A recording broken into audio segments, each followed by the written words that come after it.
మనకి ఇప్పుడు సీమాంధ్ర వాళ్ళు ఇప్పుడు ఏమంటున్నారంటే ఈ విడిపోవడం వలన అభివృద్ధి అనేటటువంటిది రాదు అని అంటున్నారు. విడిపోయినప్పటికీ కూడా అభివృద్ధి వస్తుంది అనేటటువంటిది మనకి చరిత్ర చదివితే మనకు అర్థమవుతుంది. కాబట్టి ఒక పట్టణం నుంచి ఇంకో పట్టణం వెళ్ళిపోయినంత మాత్రం అభివృద్ధి ఆగిపోతుంది అనేటటువంటిది చెప్పడానికి వీలేదు. మనకి చరిత్ర కనుక చదివితే కాన్స్టాంటినోపుల్ పట్టణం మరి ఆటోమన్ తుర్కులు అప్పట్లో దాన్ని ఆక్రమించుకొని అక్కడ ఉన్నటువంటి అవన్నీ కూడా ఆ రాజ్యాన్ని ఆక్రమించుకున్నారు. అప్పుడు ఆక్రమించుకున్నప్పుడు ఆ కాన్స్టాంటినోపుల్ పట్టణంలో ఉన్నటువంటి మేధావులంతా కూడా మరి ఈ యూరోప్ లోని మిగతా ప్రాంతాలకు తర్వాత వలస వెళ్ళిపోయారు. అంతా కూడా స్ప్రెడ్ అయిపోయింది. ఆ మేధావుల దగ్గర చాలా గొప్ప గొప్ప శాస్త్రాలు ఉన్నాయి. ఆ మేధావులు రకరకాల చోట్లకి వెళ్ళిపోవడం మూలకంగా వాళ్ళ దగ్గర ఉన్నటువంటి విజ్ఞానం అంతా కూడా మరి మిగతా వాళ్ళు నేర్చుకుని వాళ్ళు మరి సాంస్కృతిక పునర్జీవనానికి వారు దారితీసింది. ఈ సాంస్కృతిక పునర్జీవనం ఫలితంగా వారు విజ్ఞానవంతులు అయ్యారు.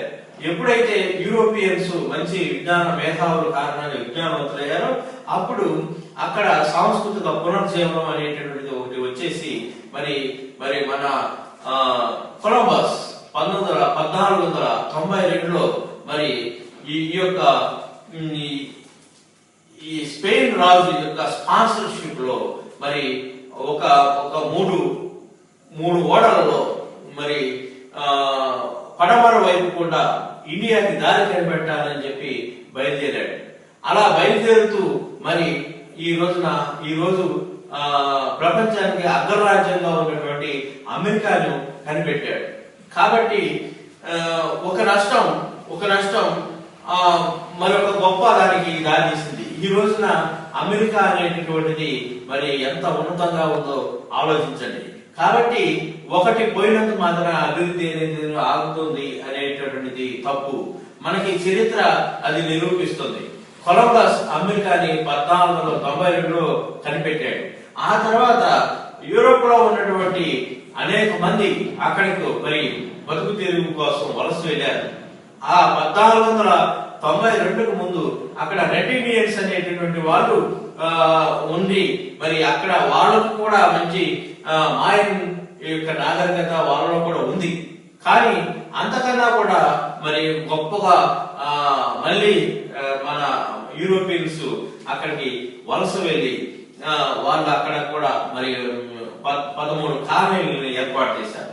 ఈ 13 కాలనీలు మెల్లిమెల్లిగా మరి ఈ బ్రిటన్ నాయకత్వంలో బ్రిటన్ కంట్రోల్లో ఉండేవి. ఇవన్నీ కూడా అవి తనకి స్వాతంత్ర సమరం జరిపి అవి బ్రిటన్ నుంచి విడిపోయి ఆ తర్వాత 13 కాలనీలు కలిసి ఇవాళ యునైటెడ్ స్టేట్స్ ఆఫ్ అమెరికాగా యుఎస్ఏ గా ఏర్పాటు చెందింది. ఉత్తర అమెరికాలో యుఎస్ఏ అనేటటువంటిది చాలా ప్రబల దేశంగా ప్రపంచంలో అభివృద్ధి చెందింది అనేటటువంటిది మనకి చరిత్ర చెబుతుంది. కాబట్టి మేధావులను ఎప్పుడైనా కనుక కదిలిస్తే వాళ్ళని అక్కడి నుంచి పంపించేస్తే ఆ మేధావులు ఊరికే ఉండరు. ఆ మేధావులు చాలా గొప్ప గొప్ప పనులు చేస్తారు అనేటటువంటి చరిత్ర మనకు చెబుతుంది.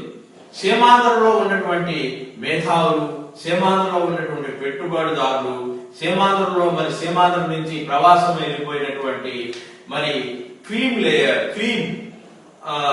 లో క్రీమ్ అంత గొప్పవారైనటువంటి మన సీమాంధ్రులు అందరూ కూడా ఈరోజు మరి ఆ మేధాశక్తిని మరి మన వాళ్ళు ఎంతో భవన నిర్మాణం అనేటటువంటిది చాలా గొప్ప భవన నిర్మాణం అనేటటువంటిది హైదరాబాద్ లో చూశారు. అదంతా కూడా మనం కళాలు చూసాం. మంచి భవన నిర్మాణం వీళ్ళలో ఉంది. మంచి మేధాశక్తి ఉంది. ఆ మేధాశక్తిని అంతటినీ కూడా మరి సీమాంధ్ర వైపు కాన్సన్ట్రేట్ చేసి ఇక్కడ పెట్టుబడులు పెట్టి మరి ఆ మేధాశక్తిని అంతా కూడా ఉపయోగించి దీనిని సీమాంధ్రను సింగపూర్ లాగా చేయాలని చెప్పి తరతరాలుగా ప్రజలు దాన్ని గుర్తుంచుకోవాలని చెప్పి ఆ విధంగా దీన్ని అభివృద్ధి చేయాలని చెప్పి నేను కోరుతున్నాను. తర్వాత మరి ఎప్పుడైనా కూడా మరి మనిషి అనేటటువంటి వాడు మరి క్రియేటర్, మనిషి అనేటటువంటి వాడు సృష్టికర్త. మనిషి ఏది తలుసుకుంటే అది అయింది. మనిషి ఎలా సృష్టికర్త అంటే మనిషి ఏది శ్రద్ధ చూపితే అది సృష్టించబడింది.